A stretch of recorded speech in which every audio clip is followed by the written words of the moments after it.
Of course, each one of them expected to see the wizard in the shape he had taken before, but all were greatly surprised when they looked about and saw no one at all. There was no one in the room. Unsure of what to do, the party kept close to the door and closer to one another, for the stillness of the empty room was more dreadful than any of the forms they had seen Oz take. Suddenly, they heard a solemn voice that seemed to come from somewhere near the top of the great dome above their heads. This voice said, I am Oz, the great and terrible. Why do you seek me? They looked again in every part of the room, and then, seeing no one, Dorothy asked, Where are you? I am everywhere, answered the voice. But to the eyes of common mortals, I am invisible. I will now seat myself upon my throne so that you may converse with me. Indeed, the voice seemed just then to come straight from the throne itself, so they walked toward it, while Dorothy said, We have come to claim our promise, O Oz.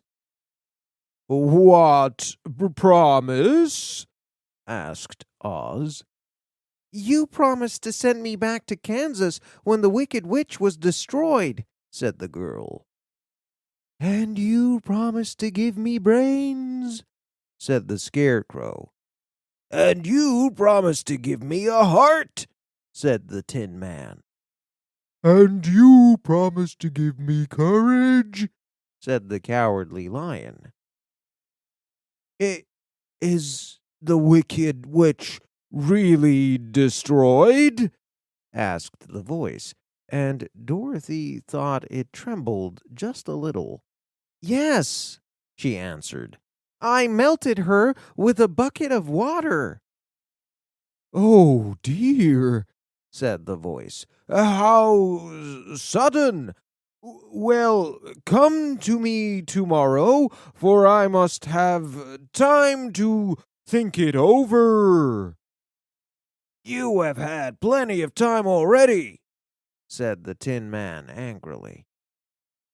We won't wait a day longer, said the Scarecrow. You must keep your promise to us, exclaimed Dorothy. The lion thought it might be a good time to frighten the wizard, so he gave a loud roar, so fierce and dreadful that Toto jumped away from him and accidentally pushed over the screen that stood in a corner. As it fell, they looked that way, and the next moment all of them were filled with wonder. For they saw, standing in just the spot the screen had hidden, a little old man with a bald head and a wrinkled face who seemed to be as much surprised as they were. The Tin Man, raising his axe, rushed toward the little man and cried out, Who are you? I am Oz, the great and terrible, said the little man in a trembling voice. But don't hit me, please don't, and I'll do anything you want me to do. Our friends looked at him in surprise. I thought Oz was a great head, said Dorothy. And I thought Oz was a lovely lady, said the Scarecrow.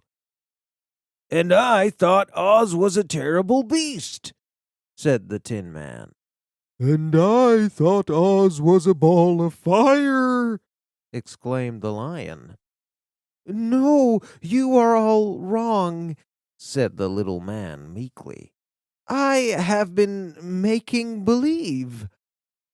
Making believe? Cried Dorothy. What is that? Make-believe, answered the wizard. This stopped Dorothy for a moment. Are you not a great wizard, then? Be silent, my dear, the wizard whispered. Don't speak so loud, or others will hear you, and my reputation will be ruined. I'm supposed to be a great wizard.